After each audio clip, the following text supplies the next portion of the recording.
He says, for the name of Elohim is blasphemed among the Gentiles because of you. Wow. Because the Gentiles now are going to think that what you're doing is of Elohim, because you're an expert, because you're an authority, because you know.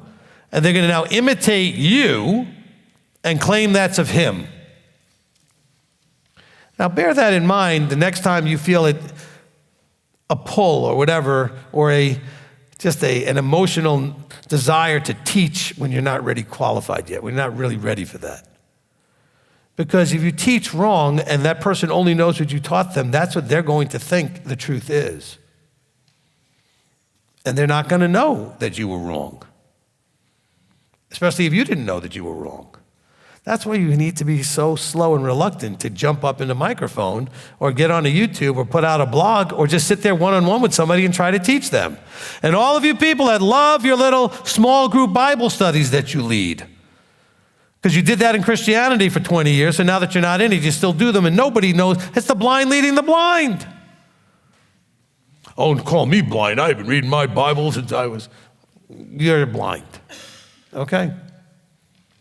We all have. Look, the Bible says we're all looking through the glass dimly. It says that we have this challenge, and he has to open our eyes.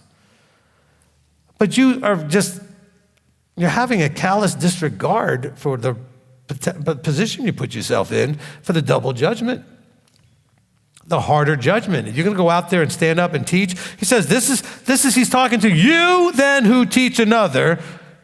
You who are an instructor of foolish ones, you are a guide to the blind, you are a light to the... You think you're doing all these things, but what you're really doing is teaching them to do it wrong because they're watching you, and you always learn more from what they do than what they say, right? The old saying, your action speaks so loud I can't hear what you're saying. And then they end up doing that, and what's the result of that? Blasphemy. They end up blaspheming Elohim. Because they're attributing to him something that's not his, or not the way he would want it. So I would be really, really reluctant to do all those things. Oh, I know you love doing it. I know it makes you feel all good about yourself, and you feel smart, and you feel like you're blessing people, and everybody looks up to you and tells you how smart you are and everything. Someday we got to get the ego and the pride just out of the equation here. There's nothing wrong with not being the big whatever. How many apostles of the 12 actually do we read anything about? Only a few. And I promise you, the other guys, if they knew how little is mentioned about them, would have no problem. No ego, no pride. They did what they had to do. They did it quietly. It didn't get written up, and it's not ending up in our Bible where we can see it. But they all did. They all did the same things. Just certain ones were more prolific about getting it out there so that it could be kept in a permanent record. It shouldn't matter to you that I'm the teacher and you're not. Be happy you have a teacher and point people to the teacher. Okay?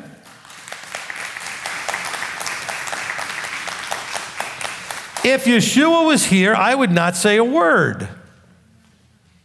That's the teacher. If I was one of you and I had a teacher, if my teacher's around and my teacher's got that job done, I'm not going to say anything as long as the teacher's there. The teacher should address it. It's amazing to me how many times I'm standing around a group of people, somebody will ask a question and somebody else will jump in and answer it, and I'm standing right there. It doesn't bother me. I just think it's dumb. Why would you jump out when the teacher's standing there? It's a lack of discipline. It's just a lack of discipline.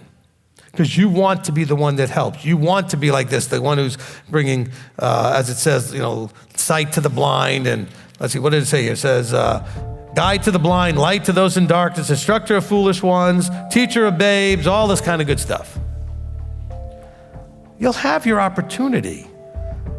Let's stay in phase one, which is student sponge.